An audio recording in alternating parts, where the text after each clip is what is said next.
श्री विभीषण जी। सक्रीदेव प्रपन्नाय तवास्मिति च याचते अभयं सर्वभूतेभ्यो ददामि यत्तद्व्रतं मम। शरणागति के ज्वलंत उदाहरण श्री विभीषण जी हैं। यह राक्षस वंश में उत्पन्न होकर भी वैष्णवाग्रगण्य बने। पुलस्त्य के पुत्र विश्रवा हुए। विश्रवा के सबसे बड़े पुत्र कुबेर हुए, जिन्हें ब्रह्मा जी ने चतुर्थ प्रजापति बनाया। विश्रवा के एक असुर कन्या से रावण, कुंभकर्ण और विभीषण, ये 3 पुत्र और हुए। तीनों ने ही घोर तप किया। उनकी उग्र तपस्या देखकर ब्रह्मा जी उनके सामने प्रकट हुए। वरदान मांगने को कहा। रावण ने त्रैलोक्य विजयी होने का वरदान मांगा। कुंभकर्ण ने 6 महीने नींद मांगी, किंतु विभीषण जी ने कुछ भी नहीं मांगा। उन्होंने ब्रह्मा जी से कहा, मुझे भगवत भक्ति प्रदान कीजिए। सबको यथा योग्य वरदान देकर ब्रह्मा जी अपने लोक को चले गए और रावण ने कुबेर को निकालकर असुरों की प्राचीन पूरी लंका को अपनी राजधानी बनाया। विभीषण भी अपने भाई रावण के साथ लंकापुरी में आकर रहने लगे। रावण ने त्रैलोक्य विजय किया। वह दंडकारण्य में पंचवटी से जगन माता सीता जी को हर लाया। विभीषण जी ने उसे बहुत समझाया। दूसरे की स्त्री को ऐसे हर लाना ठीक नहीं, तुम समझते नहीं। श्री राम साक्षात पर ब्रह्मा परमात्मा है, उनसे विरोध करना ठीक नहीं। रावण ने अपने भक्त भाई की एक भी बात नहीं मानी। वह अपनी जिद पर अड़ा रहा। सीता जी को खोजने के लिए लंका में श्री हनुमान जी आए।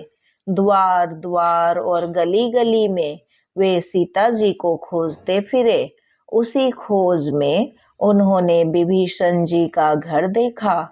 घर के चारों ओर राम नाम अंकित थे। तुलसी के वृक्ष लगे हुए थे। देखकर हनुमान जी आश्चर्य में पड़ गए और सोचने लगे, लंका निशिचर निकर निवासा, इहा काहा सज्जन कर बासा। अरुणोदय का समय था। उसी समय श्री राम नाम स्मरण करते हुए विभीषण जी जागे। हनुमान जी को अभूतपूर्व आनंद हुआ। हरिजन जानी प्रीति अति गाढ़ी, परस्पर में 2 अदृश्य तार मिलकर एक हो गए। अपने को अपने ने पहचान लिया। विभीषण जी बोले, आपके प्रति हमारा स्वाभाविक प्रेम हो रहा है। भाई बंधुओं में तो मेरा प्रेम होता नहीं, इसलिए या तो आप साक्षात श्री राम है या उनके दास है। कि तुम हरि दासन म कोई, मोरे हृदय प्रीति अति होई। कि तुम रामु दीन अनुरागी, आयहु मोहि करन बड़ भागी। तब हनुमान जी ने अपना पूरा परिचय दिया। भगवान के दूत जानकर विभीषण जी प्रेम से अधीर हो उठे और अत्यंत दीनता से बोले, तात कबहु मोहि जानी अनाथा, करिहई कृपा भानुकुल नाथा। हनुमान जी ने कहा, भैया तुम अपने को इतना नीच दीन क्यों समझते हो? अरे प्रभु तो दीनों के ही नाथ है, पतितों के ही पावन है। तुम स्वयं सोचो, मैं ही कौन सा कुलीन हूँ। जब मुझ जैसे चंचल बानर को उन्होंने अपना लिया तो फिर तुम्हारी तो बात ही क्या है। विभीषण जी बोले, अब मोहि भा भरोस हनुमंता, बिनु हरि कृपा मिलहि नहीं संता। परस्पर में बातें हुई। हनुमान जी के द्वारा सीता जी का पता पूछने पर उन्होंने सब बातें बताई। सीता जी की खबर पाकर हनुमान जी ने उत्पात शुरू किया। वे पकड़े गए, उन्हें मारने की आज्ञा हुई। विभीषण जी ने दूत को मारना अनीति बताकर कुछ और दंड देने को कहा। वह ऐसा दंड हुआ कि विभीषण जी के मंदिर को छोड़कर पूरी लंका जल गई। श्री राम जी ने लंका पर चढ़ाई कर दी। विभीषण जी ने रावण को बहुत समझाया कि जानकी जी को दे दो। रावण ने क्रोध में आकर विभीषण जी को लात मारी और कहा, दुष्ट मेरा खाता है, गीत उनके गाता है, वहीं चला जा, जा अब मत रहना। जब भाई ने देश निकालने की आज्ञा दे दी तो विवश होकर उन्होंने घोषणा कर दी कि अच्छा तो मैं प्रभु की शरण जाता हूँ। वे आकाश मार्ग से भगवान के यहाँ पहुंचे। उन्हें राक्षस जानकर भालू बानर भांति भांति तर्क करने लगे। किसी ने कुछ कहा, किसी ने कुछ, किंतु शरणागत प्रतिपालक प्रभु बोले, उसने एक बार कहा है मैं तुम्हारी शरण हूँ, बस इतना ही पर्याप्त है, उसे अब मैं छोड़ नहीं सकता। प्रभु ने उसे बुलाकर आते ही लंका का राज्य दे दिया। विभीषण की कामना तो प्रभु पद्मों के स्पर्श से नष्ट हो गई थी, फिर भी प्रभु भक्ति की पूर्व कामनाओं को भी पूरा करते हैं। विभीषण ने अपना सर्वस्व भगवान के चरणों में समर्पण कर दिया और हर प्रकार से भगवान की सेवा की। रावण सपरिवार मारा गया। विभीषण को राज्य मिला। उन्होंने वानर भालुओं का खूब सत्कार किया। पुष्पक विमान पर चढ़ाकर वे श्री राम जी को अवधपुरी तक पहुंचाने गए। वहां भगवान ने गुरु जी से अपना प्रिय सखा बताकर इनकी बड़ी प्रशंसा की। भगवान ने इनका बड़ा सम्मान किया और अजर अमर होने का आशीर्वाद दिया। प्रातः स्मरणीय 7 चिरंजीवियों में भक्तवर विभीषण जी भी है और अभी तक वर्तमान है। भगवान कितने भक्त वत्सल है, वे शरणागत के सब दोष भूल जाते हैं। जानत हूँ अस स्वामी बिसारी, फिरहि ते काहे न होई दुखारी।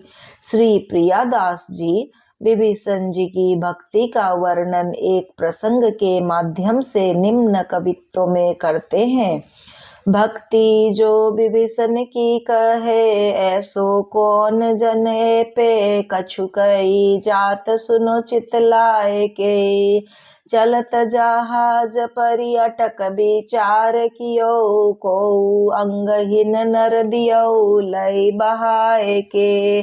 जाय लग्यो टापू ताही, राक्षसनी गोद लियो, मोद भरी राजा पास गए किलकाए के।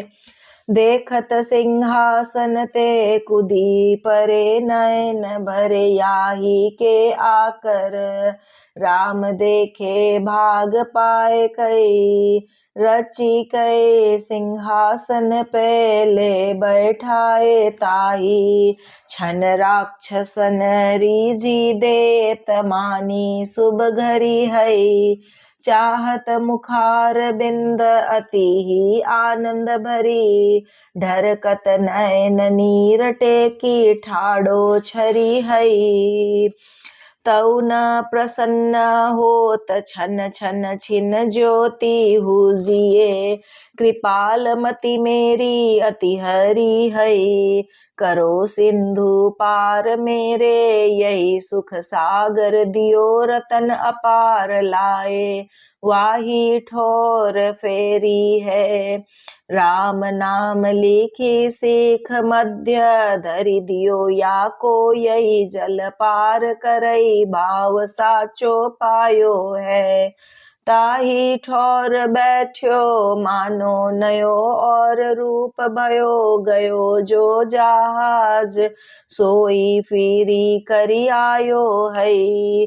लियो पहचान पूछ्यो सब बखान, कियो हियो हुलसायो, सुनी बिनय के चढ़ायो हई। पर्यो नीर कुदीने कुपाय, न परस कर्यो हर्यो, मन देखी रघुनाथ नाम भयो हई। कवित्व में बताया गया है कि एक बार की बात है, समुद्र में एक जहाज जा रहा था। वहां किसी कारण से अटक गया। अनेक उपाय करने पर भी जब जहाज न चला, तब समुद्र ने रोका है और भेंट चाहता है। ऐसा मानकर नाविकों ने एक दुर्बल पंगु मनुष्य को बलिदान की तरह समुद्र में बहा दिया। वह मरा नहीं, तरंगों में बहते बहते लंका टापू में जा लगा। राक्षस उसे लेकर विभीषण जी के पास आए। उसे देखते ही विभीषण जी सिंहासन से कूद पड़े। उनके नेत्रों से आंसू बहने लगे। उन्होंने कहा, श्री रामचंद्र जी भी इसी आकार के थे, बड़े भाग्य से आज इनका दर्शन हुआ है। विभीषण जी उस मनुष्य को वस्त्र और अलंकारों से सजाकर सुसज्जित सिंहासन पर बैठाया और अनेक प्रकार से उसका सम्मान किया। फिर भी वह मनुष्य प्रसन्न नहीं हो रहा था। क्षण क्षण में उसकी कांति क्षीण हो रही थी।